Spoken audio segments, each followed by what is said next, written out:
Boa noite a todos. Nós agradecemos a presença de cada um e convidamos a todos a fazer uma prece conosco para iniciar a lição desta noite. Nós vamos fechar os nossos olhos. Vamos pedir que a paz entre em nossos lares, que envolva todos nós, nossa família, que nós possamos sempre agradecer a cada oportunidade que a vida nos oferece. E assim, que nesta noite nós possamos ter novos aprendizados com os exemplos que os livros nos trazem. Que assim seja. Então, o nosso tema de hoje é expiação e arrependimento. É importante a gente falar o que é expiação. Expiação é pena que sofrem os espíritos em punição de faltas cometidas durante a vida corpórea. Como sofrimento moral, a expiação se verifica no estado errante, isto é, entre uma encarnação e outra no plano espiritual, e também como sofrimento físico no estado encarnado, no plano físico.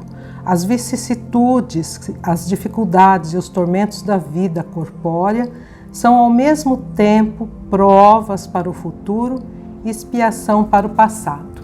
Mas nós não devemos encarar como algo duro, como algo pesado, mas sim como oportunidade.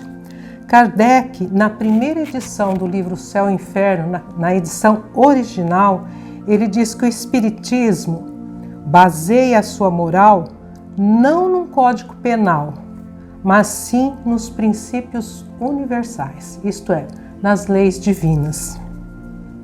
Então podemos entender que quando escolhemos uma prova para superar uma imperfeição, a isso se deu o nome de expiação. Se não há escolha, quando ocorre a reencarnação, é porque o espírito não tem essa condição de escolher.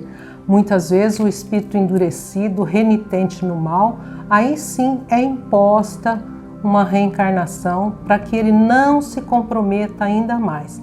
Mas, na maioria das vezes, nós temos a condição dessa escolha. No Livro dos Espíritos, na questão 990, Kardec pergunta se o arrependimento ocorre no estado espiritual ou no estado corporal.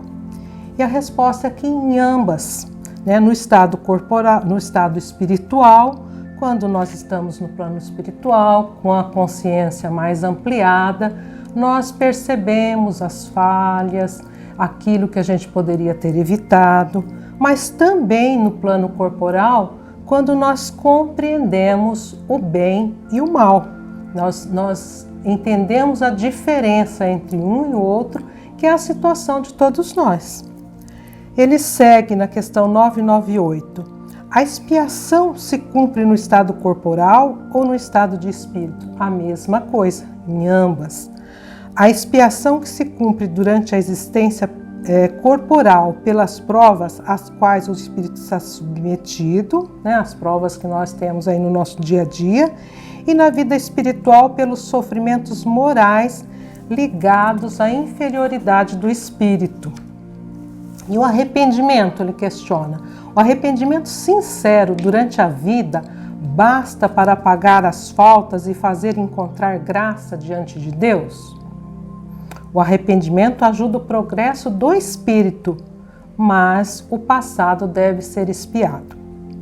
Então, o arrependimento é o caminho para a renovação. Só isso, Devemos entender punição como sofrimento moral, não como castigo. Podemos aprender muito com as nossas dores, mas também é preciso lembrar que nós aprendemos com os toques suaves do amor e é preferível aprender dessa forma. A doutrina das penas eternas, como a do inferno material, teve a sua razão de ser, serviu como um freio para a humanidade, mas a lógica hoje nos diz que ela não se encaixa mais, pois se as nossas leis humanas, que são ainda falhas, são capazes de atenuar as penas de um criminoso que tem bom comportamento, imagine Deus. Então, a doutrina espírita nos esclarece que a alma ou o espírito sofre na vida espiritual as consequências de todas as suas imperfeições, das quais não se libertou na vida corporal. O seu estado infeliz ou infeliz depende de cada um. Todos os espíritos são perfectíveis em virtude da lei do progresso. Então, todos nós temos condição de conquistar a felicidade. Todos nós fomos criados para o progresso e chegaremos a ele. Mesmo aqueles que estão lá atrás, os criminosos, um dia também progredirão e um dia terão a consciência do mal que praticaram e desejarão praticar o mal, praticar o bem, assim como todos nós. Então, todos somos passíveis de falhas, de enganos, mas devemos nos esforçar no bem. Devemos nos esforçar para acertar. A felicidade perfeita está ligada à perfeição. Então, a felicidade perfeita ainda não é para nós, porque ainda estamos em condição de imperfeição. Mas a cada prova vencida, a cada aprendizado conquistado, a cada virtude conquistada, nós vamos amenizando o nosso sofrimento e tendo causas para sentir prazer e alegria.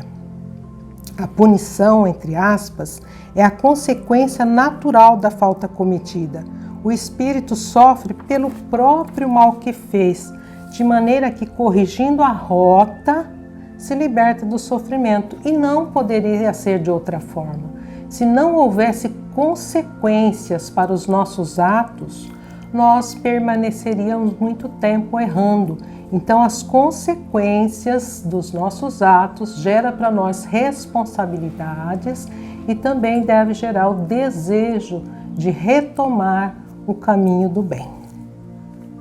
Para colocar um fim aos sofrimentos, e o arrependimento, a expiação e a reparação são necessários. Então, em resumo, uma melhora séria e efetiva e um retorno sincero ao bem. O espírito, assim, sempre é o árbitro da sua própria sorte. Ele pode prolongar os seus sofrimentos pela obstinação no mal, ou pode abrandá-los ou abreviá-los por seus esforços em fazer o bem. Está sempre nas nossas mãos. Então, temos o compromisso de sempre tentar nos melhorar. Lembrando sempre que a misericórdia de Deus é infinita, mas não é cega. E ela impõe como condição o arrependimento, a expiação e a reparação. Não quer dizer que temos que sofrer o mesmo mal praticado. A forma de expiar, nós é que vamos trabalhar. Então, não significa que se eu pratiquei um assassinato, eu tenha também que sofrer um assassinato. Nós pagamos os nossos débitos trabalhando e amando. E essa é a melhor forma, né? O Evangelho por Emmanuel, ele diz o seguinte, que os acontecimentos que nos sobrevenham não são para nós as coisas mais importantes da existência, e sim as nossas reações diante delas. Então, o que nos define é a forma como a gente lida com as nossas dificuldades, com os nossos problemas. A vida traça para todos nós as lições que nós carecemos. Então, importante a gente perceber como nós lidamos com essas dificuldades. Quando Jesus disse a cada um será dado segundo as suas obras, no fundo equivale a dizer que as relações dos homens perante a vida é que decidirão sobre o destino de cada um. Normalmente nós responsabilizamos Deus, né? Porque Deus fez assim, porque Deus permitiu, mas a responsabilidade é sempre nossa e o esclarecimento nos ajuda a retomar o caminho de volta, o caminho para o bem. E quando nós encontramos um companheiro em provação, é importante a gente não dizer, é o karma, ele deve seguir, né? Não, se Deus nos colocou no caminho de alguém que sofre, é porque Ele está nos oferecendo a oportunidade de auxiliar que vai servir também para o nosso progresso. No livro Céu e Inferno, na segunda parte, na parte em que Kardec fala das expiações terrestres, o primeiro caso é de um menino, ele está num hospital em grande sofrimento e é conhecido apenas com a criança número 4, mas o nome dele era Marcel. Então essa criança de 8, 9 anos passava por um sofrimento muito grande e o médico que o atendia se surpreendia pela forma como ele agia. Ele estava sempre conformado, ele tinha uma compreensão muito grande. A deformação do corpo dele era terrível, as pernas passavam atrás do pescoço, então ele sofria dores atrozes, mas de forma tranquila e serena. Quando esse menino desencarna, Kardec resolve evocá-lo na Sociedade Espírita de Paris.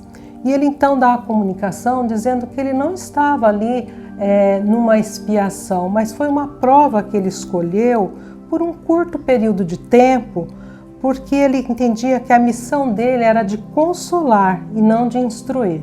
E é verdade, muitas vezes, quando a gente vê uma pessoa sofrendo, com resignação, mantendo o bom humor, mesmo em tamanha dificuldade, servem de exemplo para nós. Certamente esse menino serviu de exemplo no hospital onde ele estava, não só para o médico, mas para todas aquelas pessoas. Existe também nesse mesmo capítulo um caso que ilustra muito bem o que nós acabamos de estudar. É o caso de um espírito, eu não sei se a pronúncia é exatamente essa, mas Imel Lisgou. Está na segunda parte, né, do Céu e Inferno. Ele conta, Kardec conta que ele recebeu uma carta da cidade de Vilna, que é a capital da Lituânia, contando a história de um mendigo que foi assim muito querido na cidade e que no desencarne dele, parte da cidade baixou as portas e uma multidão acompanhou o féretro. E Kardec achou aquilo muito curioso e resolveu também, na Sociedade Espírita de Paris, evocar esse espírito. E ele vem então e conta a sua história. Ele conta que há alguns séculos ele havia sido um déspota, um soberano déspota, que castigou as pessoas, que ele cobrava dízimo de tudo, inclusive dos mendigos, não permitia que ninguém desse nada para ninguém. Foi um carrasco, foi um ser que prejudicou muitas pessoas e que provocou muita miséria. Então ele conta que ao desencarnar, quando ele foi para o plano espiritual, o sofrimento dele foi atroz, porque ligado à matéria, ele se ficou preso ao corpo físico, vendo a sua decomposição, e depois ele se defrontava com todos aqueles a quem ele prejudicou, ele se defrontava com as cenas terríveis que ele também praticou.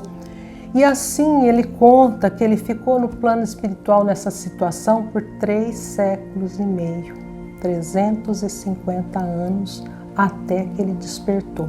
Porque o sofrimento também cansa, e aí ele foi de alguma forma tocado e bateu o arrependimento. E ele foi tão firme no seu desejo de retornar e fazer diferente que ele reencarna num lar de pais judeus, pobres, porém inteligentes e avaros, trabalhadores. Ele tem o amor da mãe, mas por muito pouco tempo, porque a mãe desencarna, deixa ele órfão. O pai, preocupado em ganhar dinheiro, não lhe dava a mínima atenção. O pai também desencarna logo. Ele tem os irmãos, mas os irmãos também não se preocupam com ele e também morreram cedo. E os irmãos dois irmãos deixam filhos órfãos. E ele então, ainda na infância, ele foi acolhido por um outro judeu, não assim, mais por egoísmo que por caridade. O judeu ensinou ele a trabalhar, esse senhor ensinou ele a trabalhar, mas explorava ele profundamente, mas ensinou ele a trabalhar, e isso foi muito importante para a sua existência. Então tem 2 fatores essenciais na vida dele, que foi o amor da mãe, mesmo por um curto período, e esse senhor que o ensinou a trabalhar. Então, aí depois que os irmãos desencarnam, ficam os sobrinhos e ele tenta ajudar. Ele já tinha se libertado desse senhor, ele já estava trabalhando por conta, mas ganhava muito pouco, ele não conseguiu que os sobrinhos sobrevivessem e ele fala que pela falta da mãe, eles vieram também a desencarnar e ele fica então sozinho. E ele resolve que mesmo naquela condição de muita pobreza, ele desejava ajudar as viúvas, as crianças órfãs e os pobres. Então ele fabricava o rapé à noite, que ele vendia durante o dia, o que sobrava ele ajudava as pessoas, mas era muito pouco. Ele resolve então partir para a mendigância. E aí ele sai pedindo, né, para as pessoas, foi humilhado, maltratado, mas as pessoas começaram a perceber que ele realmente ajudava os outros.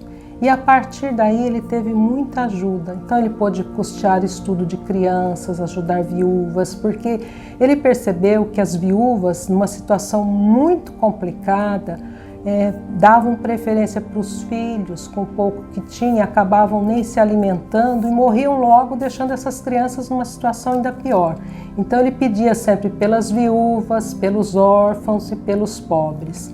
E ele foi conquistando a simpatia das pessoas e durante toda a sua existência ele ajudou essas pessoas, fez a diferença na vida delas. Então vejam, ele poderia simplesmente vir, não, eu quero só sofrer a prova que eu fiz todo mundo passar, mas ele foi além dele suportar a miséria, ele pôde ainda na sua pobreza auxiliar aqueles que ainda tinham menos do que ele.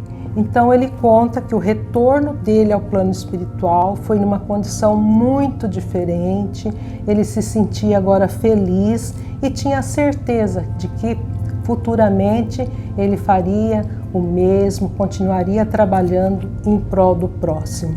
Então, em uma existência, apesar de perder tanto tempo, em uma existência, ele conseguiu reverter aquela situação, né, de espírito fortemente comprometido com as leis divinas e ser um espírito relativamente feliz. Então vejam que como está nas nossas mãos. E para encerrar, nós vamos lembrar do Livro dos Espíritos, na questão 1000. Nós espíritas não observamos muito bem essa questão. Kardec pergunta se já desde esta vida poderemos ir resgatando as nossas faltas. E a resposta é sim, reparando-as. E ele fala, só por meio do bem se repara o mal, e a reparação nenhum mérito apresenta, se não atinge o homem, nem no seu orgulho, nem nos seus interesses materiais. De que lhe serve finalmente humilhar-se diante de Deus, se perante os homens conserva o seu orgulho?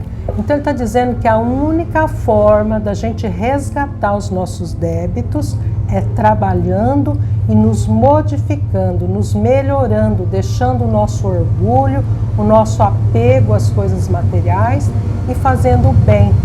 Às vezes nós pensamos que precisa sofrer para resgatar. Não é dessa forma, é trabalhando e amando. Porque se a gente sofrer por nada, também não serve para nada. Se o Zimel viesse e ficasse só pedindo e de repente até reclamando, maldizendo as pessoas, ele não teria retornado para o plano espiritual numa condição muito diferente daquela que ele já tinha antes. Mas ele trabalhou e construiu o seu progresso e a sua melhora e teve então esse direito conquistado de ter alegria, de ter felicidade, porque há muita alegria em beneficiar o próximo. Emmanuel diz no livro Nascer e Renascer que o serviço incessante no bem, no entanto, é a única força capaz de modificar o ânimo dos nossos acusadores e fortalecer, as disposições daqueles que nos defendem. Então, vamos pensar mais uma vez no Zimel. Se ele viesse e continuasse a mesma pessoa, certamente ele não teria o respeito daqueles a quem ele prejudicou lá atrás e não teria o apoio dos benfeitores espirituais. Então, cada um está num estágio de evolução, cada um entende o mundo de uma forma, mas nós devemos sempre buscar o nosso progresso, porque Deus quer a nossa felicidade. Era isso que a gente tinha para hoje. Nós vamos fazer uma prece final de agradecimento por mais um ano que nós estamos vencendo, né? Apesar de tudo, apesar de tantas dificuldades, ele está se encerrando. E eu queria falar da prece de um texto de André Luiz, Ideias para hoje, para a nossa prece final, do livro Endereços de Paz. Ninguém foge aos princípios de causa e efeito, mas ninguém está privado da liberdade de renovar o próprio caminho, renovando a si mesmo. Cada um de nós, onde se encontre agora, permanece em meio da colheita daquilo que plantou, com a possibilidade de efetuar novas sementeiras. Em nossas próprias tendências de hoje, será possível entrar no conhecimento do que fazíamos ontem. Achamo-nos todos presentemente no lugar certo, com as criaturas certas e com as obrigações exatas, a fim de realizarmos o melhor a nosso alcance.